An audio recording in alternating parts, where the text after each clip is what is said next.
మన్మోహన్ సింగ్ గారు ఆర్థిక సంస్కరణలకి ఆయన మన్మోహన్ సింగ్ అవగాహన చాలా చాలా లిమిటెడ్. పూర్ అవగాహన, చాలా ఆహా! చాలా తక్కువ అవగాహన ఆయన. ఓకే. ఎందుకంటే 1993లో యునైటెడ్ నేషన్స్ వాళ్ళు world conference on human rights note పెట్టారు, అంతర్జాతీయ సదస్సు. హ్మ్. దాంట్లో మమ్మల్ని కూడా పిలిచారు, నేను కన్నబిరాన్ గారు కూడా వెళ్ళాం.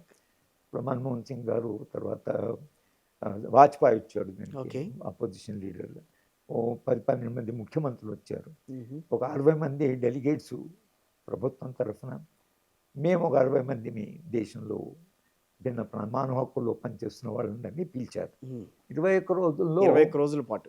6,000 మంది ప్రతినిధులు, 190 దేశాల ప్రతినిధులు, ప్రైమ్ మినిస్టర్స్, ప్రెసిడెంట్స్ హ్మ్. అందరూ వచ్చారు. మన దేశంలో నరసింహారావు గారు ఆరోగ్యం బాగలేకపోయినా మన్మోహన్ సింగ్ వచ్చాడు. ఓకే. హ్మ్. మన్మోహన్ సింగ్ని మేము, అగ్నివేష్ గారు ఒక ప్రశ్న అడిగాడు. అప్పుడు అగ్నివేష్ గారు. హ్మ్. అగ్నివేష్ కూడా ఉన్నారు. హ్మ్. అగ్నివేష్ గారు చైల్డ్ లేబర్ మీద, బాల కార్మికుల మీద ప్రస్తుతము భారత ప్రభుత్వం యొక్క స్టాండ్ ఏమిటి ఓకే. అంటే, మన్మోహన్ సింగ్ గారు చాలా ఆశ్చర్యంగా అన్నది ఏమిటంటే, హ్మ్. బాల కార్మికులు లేకుండా ప్రపంచంలో అభివృద్ధి చెందిన దేశాన్ని ఒకదాన్ని అందించండి. నేను ముందు వరుసలో కూర్చున్నాను.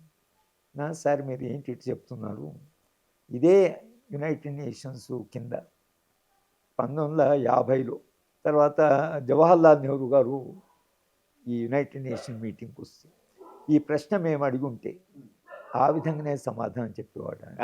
అంటే ఆయన ఏమందంటే, నో ప్రొఫెసర్, నేను ఎకానమిస్ట్, నేను ఎంతకాలము ఎకనామిక్స్ నుంచే చూస్తాను, కానీ నాకు మిగతా అంశాల నుంచి ఎక్కువ అవగాహన లేదు అని పాపం ఆయన హంబుల్గానే ఈ మాట అన్నాడు. అంటే ఈ మాట నేను చెప్తున్నట్టే, మన అభివృద్ధి యొక్క దిశ, రైట్. అభివృద్ధి యొక్క మొత్తము కోణం ఏదైతుందో మారిపోయింది.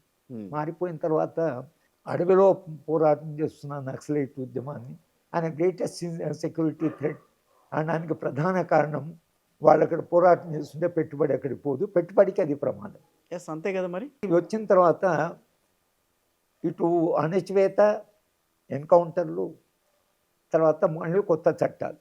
ఓకే.